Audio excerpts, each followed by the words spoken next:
అనకాపల్లి జిల్లా నర్సీపట్నంలో సాక్షి దినపత్రికకు నోటీసులు ఇచ్చి సిబ్బందిని 170 ప్రశ్నలతో వేధించడాన్ని నిరసిస్తూ జర్నలిస్టులు ఆందోళన చేపట్టారు. ఈ కార్యక్రమంలో APWJ state secretary CHBL Swamy, జిల్లా organising secretary AD Babu, Narsipatnam press club అధ్యక్షుడు సెక్రటరీ నానాజీ, జిల్లా ఉపాధ్యక్షుడు Bhimireddy Satyanarayana, electronic media association అధ్యక్షుడు Vijay, Sakshi in-charge Apparao, press club joint secretary Prabhakar తదితరులు పాల్గొన్నారు. వివిధ మండలాల విలేకరులు కూడా ఈ ఆందోళనకు మద్దతు తెలిపారు.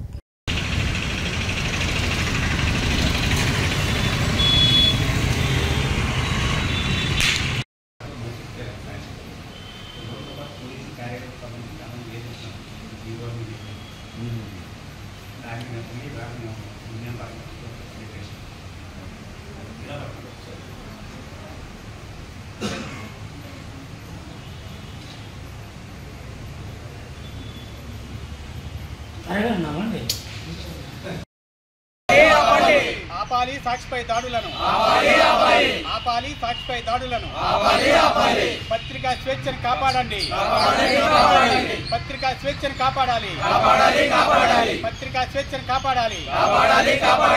జిందాబాద్ ఏపీడబ్ల్యూజే, జిందాబాద్ ఏపీడబ్ల్యూజే.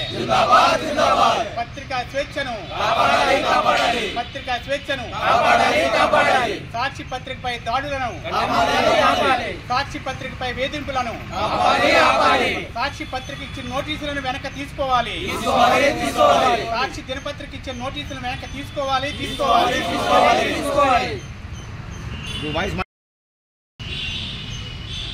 ఇటీవల రాష్ట్రంలో కల్తీ మద్యం సంఘటనలకు సంబంధించి సాక్షి దినపత్రికలో గత కొన్ని రోజులుగా వస్తున్నటువంటి వరుస కథనాలపై ప్రభుత్వం ఆ పత్రికా యాజమాన్యానికి నోటీసుల పేరుతో పోలీసులను కార్యాలయంలోకి పంపించి పనిచేస్తున్నటువంటి ఎడిటర్లని, బ్యూరోలని, స్టాఫ్ రిపోర్టర్లని రకరకాల ప్రశ్నలతో, ఎలాంటి ప్రశ్నలు అంటే ఒక వార్తకు సంబంధించి 170 ప్రశ్నలు ఇచ్చి వేధింపులకు గురి చేయడం అనేది Andhra Pradesh union of working journalist తరఫున తీవ్రంగా ఖండిస్తున్నాం. ఇది రాజ్యాంగం ప్రసాదించినటువంటి భావ ప్రకటన స్వేచ్ఛకు అనుగుణంగా మాత్రమే పత్రికా రంగం పనిచేస్తుంది.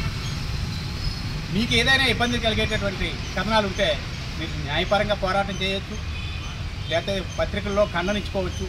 అనేక మార్గాలు ఉన్నప్పటికీ పత్రికల్లో పనిచేసేటటువంటి సిబ్బందిని వేధింపులకు గురి చేయడం, భయభ్రాంతులకు గురి చేయడం, నోటీసుల పేరుతో పోలీసులను పత్రికా కార్యాలయానికి అక్రమంగా పంపించడం అనే దాన్ని మేము తీవ్రంగా ఖండిస్తూ, అందుకు నిరసనగా ఇవాళ Andhra Pradesh union of working journalist ఆధ్వర్యంలో నర్సీపట్నం ఆర్డీఓ కార్యాలయంలో ఒక మెమోరాండాన్ని అందజేయడం జరుగుతుంది. जिंदाबाद जिंदाबाद ఏపీడబ్ల్యూజే జిందాబాద్, जिंदाबाद जिंदाबाद ఏపీడబ్ల్యూజే జిందాబాద్, जिंदाबाद जिंदाबाद ఏపీడబ్ల్యూజే జిందాబాద్.